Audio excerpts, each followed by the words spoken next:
आज जो भी कहानी मैं आपको सुनाने जा रहा हूँ उसे सुनने के बाद आपके अंदर अपने सपनों को पूरा करने की ऐसी आग लगेगी जो कभी भी बुझने का नाम नहीं लेगी। लेकिन उससे पहले मेरी ये बात हमेशा याद रखना, अगर खैरियत में मिलती कामयाबी तो हर शख्स कामयाब होता, फिर कदर न होती किसी हुनर की और ना कोई शख्स लाजवाब होता। देखते हैं अब ये जिंदगी मुझे कब तक भटकाएगी, किसी दिन तो मेरी कोशिश जरूर रंग लाएगी। चलते रहेंगे कि कदम रुकने ना पाए, अरे मंजिल तो मंजिल है, एक दिन तो आएगी। उस दिन आराम से बैठेंगे अपने कमरे में और कामयाबी बाहर खड़ी दरवाजा खटखटाएगी। दो दोस्त थे, दोनों दोस्तों में काफी अच्छी दोस्ती थी। एक का नाम था कार्तिक और दूसरे का नाम था रोहित। दोनों एक साथ स्कूल जाते हैं, एक साथ बैठते हैं, एक साथ घूमने फिरने जाते हैं। कार्तिक पढ़ाई में काफी अच्छा था, पर रोहित को पढ़ने में बिल्कुल भी मन नहीं लगता।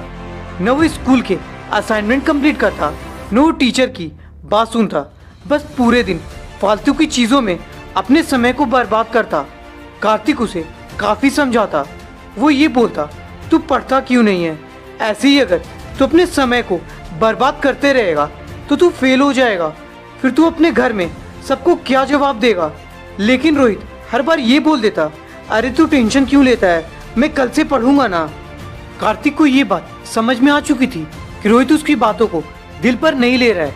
6 महीने बीत गए, फिर अगली सुबह दोनों एक साथ स्कूल पहुंचे। कार्तिक ने बोला, अरे रोहित तुझे पता है आज हमारा टेस्ट का रिजल्ट आने वाला है। रोहित ने जैसे ही इस चीज को सुना वो घबरा गया। वो खुद को ये बोलने लगा, काश मैं पास हो जाऊं।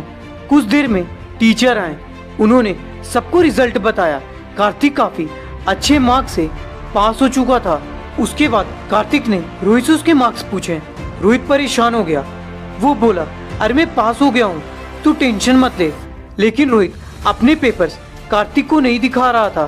तभी कार्तिक ने रोहित से पेपर्स को छीन लिया और जब उसने पेपर्स को देखा तो रोहित सारे सब्जेक्ट्स में फेल हो चुका था। फिर जब क्लास खत्म हुआ, रोहित और कार्तिक क्लास के बाहर निकले। कार्तिक ने रोहित को बोला, मैंने तुम्हें कितनी बार समझाया कि तुम पढ़ो, पर तुमने मेरी एक बात नहीं सुनी। मैं तुझे बोल बोल कर थक गया, अगर तू पढ़ेगा नहीं तो तू फेल हो जाएगा। अब तू घर में सबको क्या बोलेगा, क्या जवाब देगा? रोहित को गुस्सा आ गया, उसने कार्तिक को बोला, अब तू मुझे मत समझा कि मुझे क्या करना है, और तू होता कौन है मुझे बार बार पढ़ने के लिए बोलने वाला? मुझे अपनी जिंदगी में क्या करना है वो मैं खुद डिसाइड करूंगा, इसलिए आगे से मुझे ज्ञान मत देना कि मुझे क्या करना है। और हाँ, कल से तुम मुझसे बात करने भी नहीं आना, मुझे तुमसे कोई दोस्ती भी नहीं रखनी है। एक काम कर, आज से मैं अपने रास्ते और तू अपने रास्ते।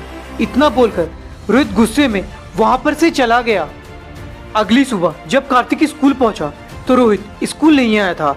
कार्तिक सोचने लगा, आखिरकार रोहित स्कूल क्यों नहीं आया? 3 से 4 दिन बीत गए, लेकिन तब भी रोहित स्कूल नहीं आया।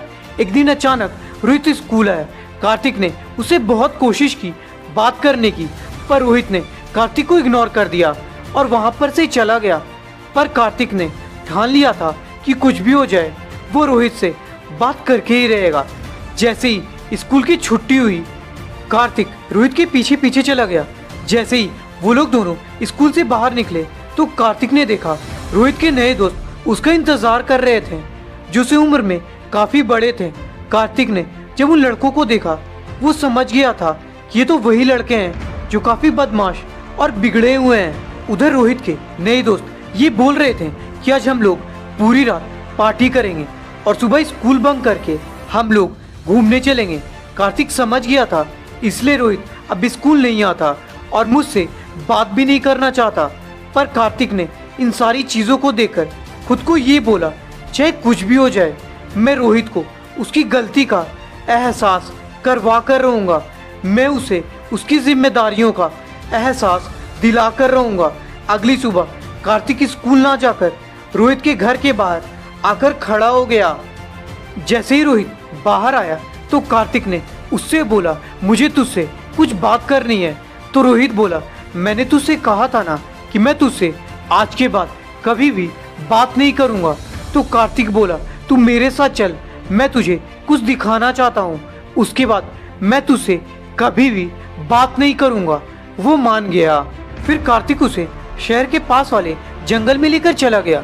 जैसे ही दोनों जंगल के थोड़ा अंदर गए, वहाँ पर एक आदमी कड़ी धूप में लकड़ी काट रहा था। वो इंसान पसीने से पूरा लथपथ था। कार्तिक बोला, देख रहे हो उस आदमी को? रोहित बोला, मुझे उस आदमी से क्या मतलब है? कार्तिक चिल्लाया और बोला, गौर से देख, तुझे सब कुछ समझ में आ जाएगा। जब रोहित ने उस इंसान को गौर से देखा तो उसकी आंखें फटी की फटी रह गई और वो चिल्लाकर बोला, ये तो मेरे पापा हैं, पर वो तो सुबह सुबह किसी के पास नौकरी करने जाते हैं, लेकिन ये यहाँ पर लकड़ी क्यों काट रहे हैं? कार्तिक बोला, बस और बस तेरे लिए तेरे पापा ने तुझसे झूठ बोला। वो ये नहीं चाहते कि मेरा बेटा जो इतनी बड़ी स्कूल में पढ़ाई कर रहा है, उसे मेरी वजह से बेइज्जती का सामना करना पड़े। उन्होंने तुझे आज तक इसलिए कुछ नहीं बताया कि तुझे किसी भी तरह का टेंशन ना हो, तुझे परेशानियां और मुसीबतों का सामना न करना पड़े।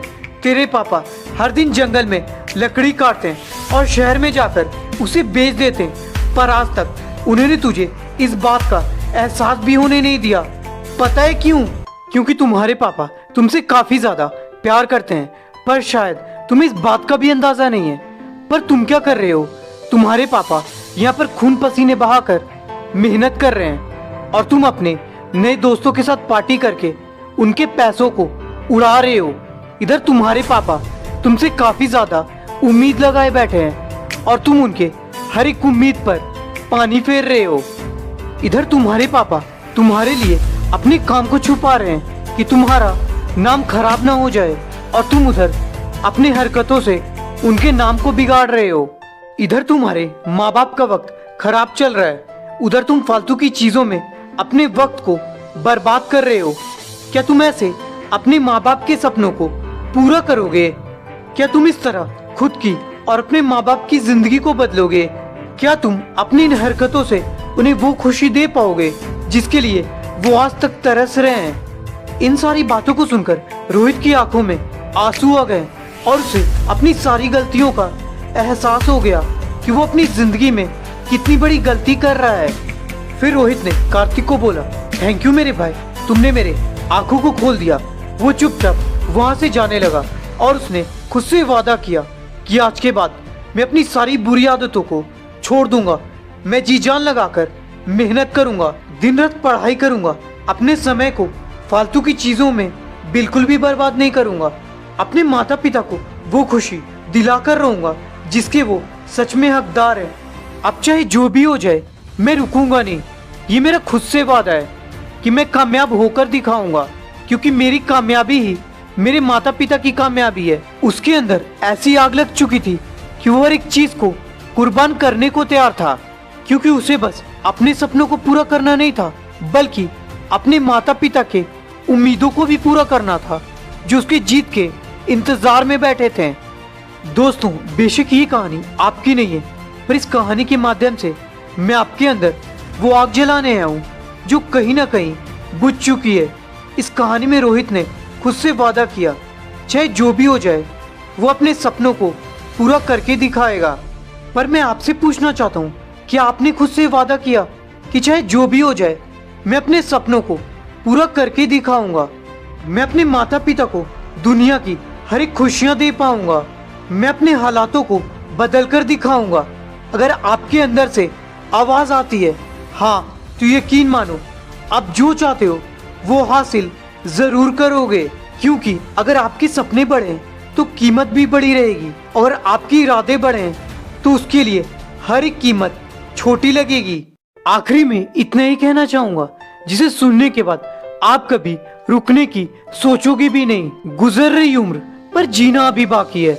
जिन हालातों ने पटका है जमीन पर, उन्हें उठकर जवाब देना भी बाकी है। चल रहा हूँ मंजिल के सफर में, मंजिल को पाना भी बाकी है। कर लेने दो लोगों को चर्चे मेरी हार की, कामयाबी का शोर मचाना भी बाकी है। वक्त को करने दो अपनी मनमानी, मेरा वक्त आना भी बाकी है। कर रहे हैं सवाल मुझे जो लूजर समझकर, उन सब को जवाब देना भी बाकी है। निभा रहा हूँ अपना किरदार जिंदगी के मंच पर पर्दा गिरते ही तालियां बजना अभी बाकी है। अरे कुछ नहीं गया हाथ से, अभी तो बहुत कुछ पाना भी बाकी है।